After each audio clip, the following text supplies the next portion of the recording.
Hello and welcome to Trucking Answers. I'm Mark. Let's talk today about a Sunday rant. It's time for a Sunday rant. Here's the thing. The new hours of service just got announced. I'm sure that you heard about it. We talked about it. We're going to talk about it again some tomorrow on the live show on Monday at 1 p.m. Eastern Time. Be sure to be there. A couple of groups have come out and said, hey, you know what? We don't like them. There may actually be legal action to halt them. So whether or not they go into effect, we don't know right now. Who is against them? The number one group, one of the groups, Crash, Citizens for Reliable and Safe Highways. Many of us have issues with the group, rightly so. But here's one of the things that they say, that trucking companies consistently put productivity above safety. That could not be more true in the industry.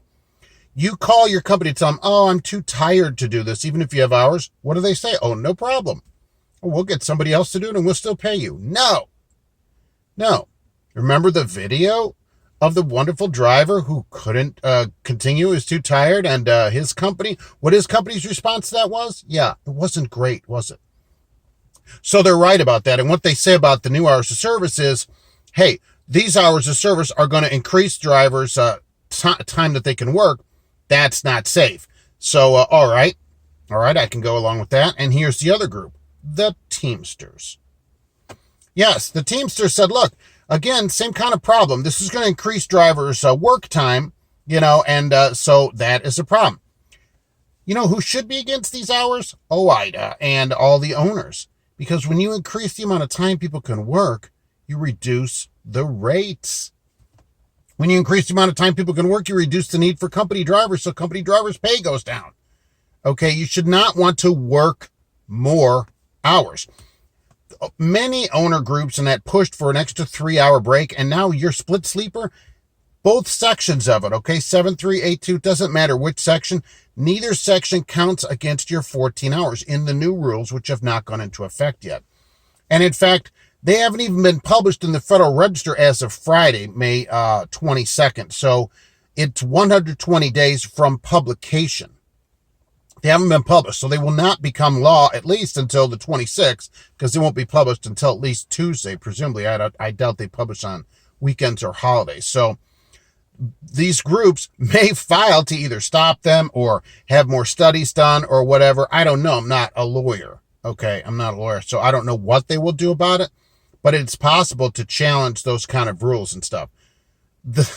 You should not want more hours. What Teamsters are saying is that, look, a driver could work on the dock doing physically demanding labor for 6 hours and still have to drive 8 hours without a break.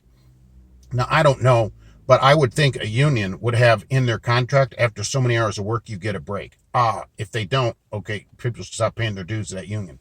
But that is certainly possible and legal under the hours of service that are coming out. That would be legal, because you don't need a 30-minute break until after 8 hours of driving, and that break can be on duty. So there's no reason you couldn't work during that break as well. That time would count. You could drive 8 hours, then go work on the dock for the rest of your time without any kind of off-duty break. So absolutely. So what they're saying is that, look, we don't like that, and that shouldn't be. And Crash is saying, this will not increase safety. This will decrease safety. And I kind of agree. I've never wanted more hours. I always told people to make more. Why do you want to work more? Why not just make more? That should be the goal of everybody. Go make more money. I don't want to work more. And this is proved by the electronic log. When e-logs came out, what happened? Driver pay went up, especially for company drivers. Why? Because they couldn't have you cheat. Drivers couldn't cheat, which they shouldn't have never been doing. But companies couldn't have you cheat. Oh, fudge here and there, right? And so pay had to go up because they needed more drivers. Now, once they get the split in that, there will be less of a need for drivers, reducing your pay. There's no more incentive to give you a raise if they can have you do 1.3 people's work. Okay, stop trying to work more. Start trying to make more. So I'm going to be following this. If they file any kind of motion or suit or anything to get these stopped, I'll come out with it right away, of course. As of right now, the new rules are not even published yet in the Federal Register. So we don't have a date or anything of when they'll go into effect. Hopefully by the show time on Monday we will, but I doubt they'll do anything on the weekends. We'll see. I'll be looking on Monday morning. We'll see on the show Monday at 1 p.m. I hope to see everybody there. Let's talk about it. All right, and you can bring whatever subject you want to talk about. And we'll be back soon, of course, with more Trucking Answers.